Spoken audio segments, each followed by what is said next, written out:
I always remind people in the group, we need to talk about the fact that we need to deal with responsibility. Not just what the other person's done, but what we're bringing to the table. I know I have some trust issues myself, and I know I can be difficult sometimes to deal with when I want somebody to really prove to me they really mean what they said. And I know that. Part of it is realize what you bring to the table. You know, some of us have issues that we have expectations, and we need to realize what we bring. Some of us are insecure, some of us need to have some power control in the relationship. But don't always blame the other person. I hear this in the group all the time. If only she didn't do this, this, or this, it wouldn't happen. In fact, in the domestic violence thing, one of the standard phrases all the time is, if women were only as logical as men and not emotional like they always are, we wouldn't have had problems.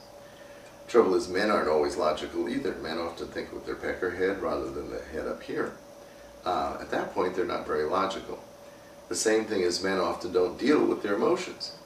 I worked at a stroke unit out at Colorado River for a long time, and my patients there, the ones that we had the most problem with emotionally, were men. They hadn't dealt with feelings. I remember this one guy, his name was Mel, and he had been a blues singer. He came in, and I was out there like every other week for a couple of days to work with the psychosocial aspects. So I got a call from the nurses, and they were like, Dr. G, we got a problem here. This guy's crying with everything. He runs out of toilet paper, he cries. Runs out of water, he cries.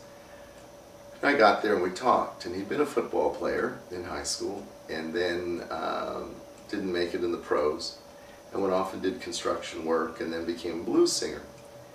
And I remember saying, did you ever, have you ever cried, gotten emotional before? Because he said, man, I can't stop crying. He was 67. And he said, yeah, the last time I cried I was 13, and my dad backhanded me and told me, don't you ever do that again. A man doesn't do that. So he said, no, I haven't cried since I was 13. I said, well, now unfortunately you're crying for every loss you've ever had in your life. And we have a lot of losses in our life, by the way. When you are no longer a child and become an adult, there's a loss. When you're no longer a teenager and you become 20, there's a loss.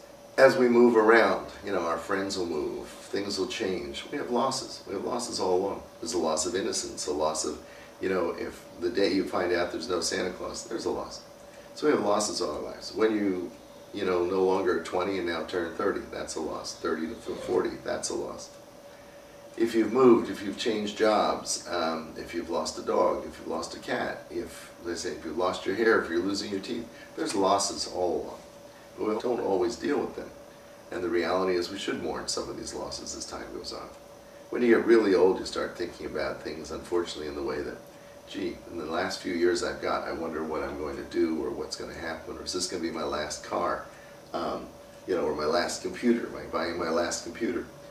So we start thinking of loss at that point. But you do suffer losses all your life, and you need to mourn some of those as we go along. A lot of people don't want to deal with that. They don't want to deal with the feeling or emotion.